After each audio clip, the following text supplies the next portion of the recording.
Second one, connection over correction. Okay. If you want to heal this gap with your child, you have to focus on connecting with them over and above, and more importantly, than correcting them.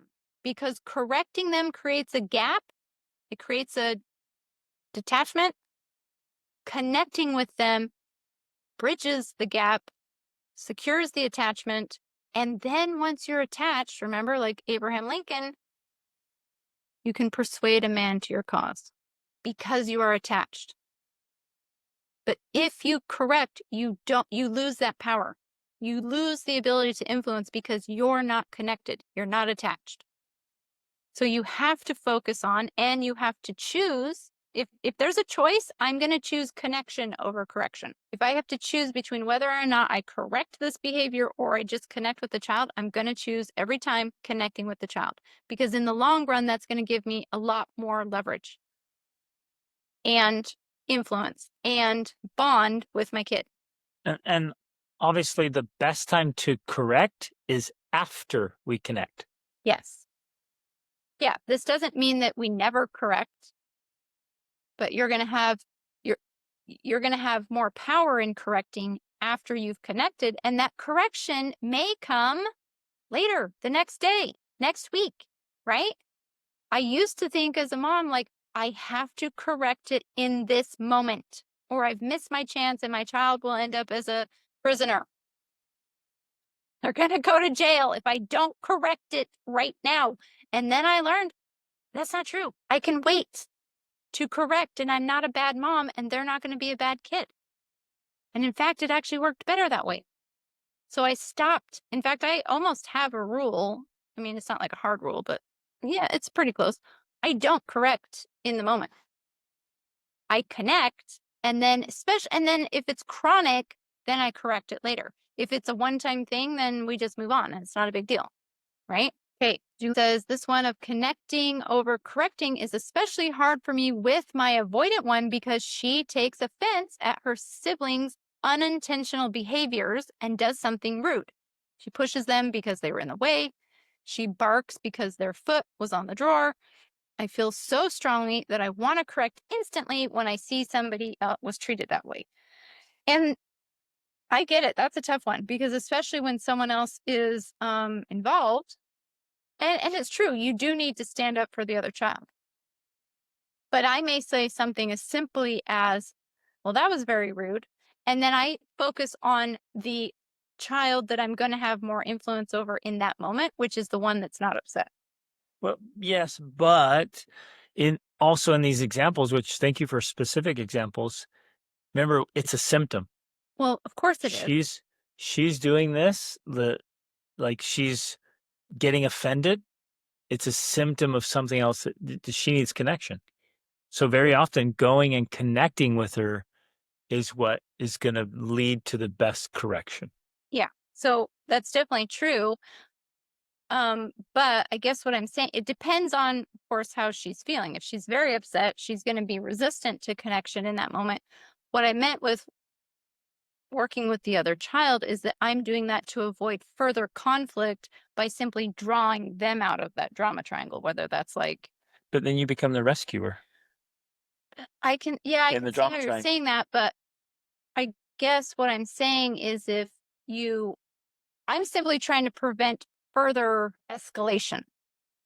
So it's not necessarily rescuing as it is as much as, hey, let me divert you somewhere else. Because when I divert the other child, I'm free to focus on that child, as opposed to trying to stop the fight. Now I'm focusing on resolving that issue.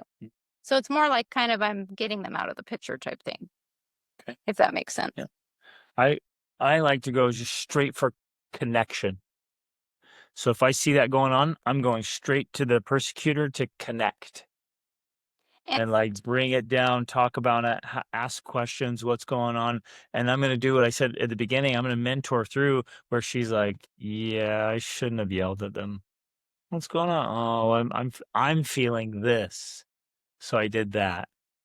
Yeah, And then we're going right to the cause and fixing the cause instead of the symptom. Yeah. So if you You get up closer to her, you give her eye contact, maybe you just gently touch on the shoulder and you're like, hey, what's wrong? What's up? You want to talk about it? No, I don't. Okay, well, I'm here if you need me. And that can also de-escalate it. De-escalate. I did that. You guys, okay, if you think it's hard with your own kids, try to do it with other people's kids. It is tough. And like I'm taking these teens out, and these were tough kids. And I would do the same stuff. And I'm like, hey, you want to talk? No, I don't ever want to talk about this crap. I'm like, okay, well, I'm here if you ever want to talk. I don't. Okay. I sit there quietly.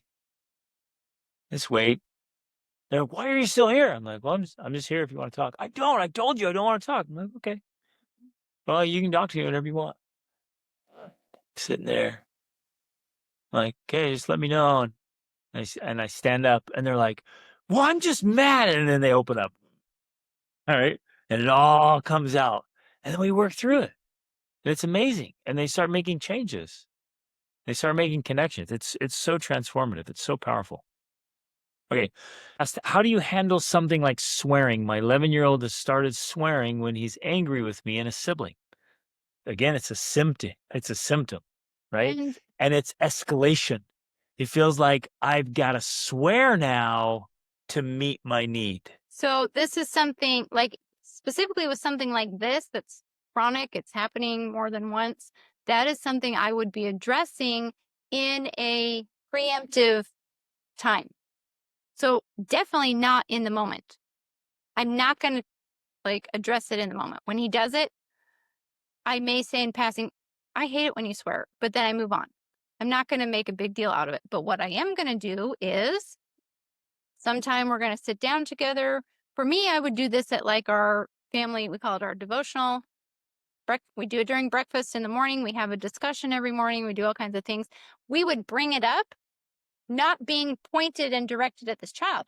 Greg would tell a story about probably George Washington never swearing, and we would talk about it in a generalized way and teach the principle. Because that quote is one of the most amazing quotes ever uttered by human beings. What Washington said about swearing. It's so good. You don't have it memorized. Yes, I do. Oh. Said the foul practice of cursing and swearing is a vice so mean and so low as to be detested by any man of sense or character. Basically, he is absolutely roasting anyone who swears. But I'm going to take a different approach than Rachel. Rachel's like, hey, I hate when you swear, or I don't like it. I'm going to do the opposite. I'm going to go in and be like, what? When you use words What are you like talking that, about in the moment? Or yeah, talking 100%. preemptively? No, 100%. I'm going to go in the moment. Still also do it. Oh, yeah, I'm gonna give quotes and stories. I'm gonna be teaching around this whole time. But if a kid swears like, But then especially if we'd had the discussion about it and you shared the quote, then if it comes up again and it happens, okay, you have more leverage to jump in there and say yeah, something because we're like, we had that conversation, right. remember? But even if we didn't, if I hadn't done it yet, and we've never had any of our kids swear, but I've done it with other kids that swear a lot, or adults too.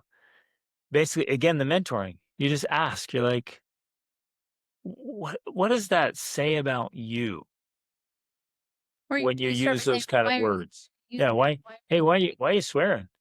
Well, I'm just so mad. I'm like, what does that say about you? So basically, I'm going to gently come back to, is that the kind of person you want to be? And it's what comes out of our mouths that reveals us and reveals what's going on. It's like, what does that say about you?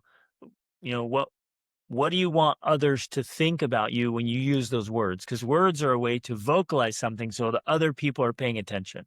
It's like, what are you wanting people to think about you? You're using that word because you want people to think something. What do you want them to think? Again, it's just questioning, it's mentoring, it's bring it back. And they realize like, yeah, shit makes me sound like an idiot. I'm done swearing. Done. Right? But they're doing it to try to get a reaction, to try to meet a need. right. So the underline, just to reemphasize, the point is to teach the principle about why you're essentially trying to convince them, like Abraham Lincoln says, why they don't want to do that Yep. thing.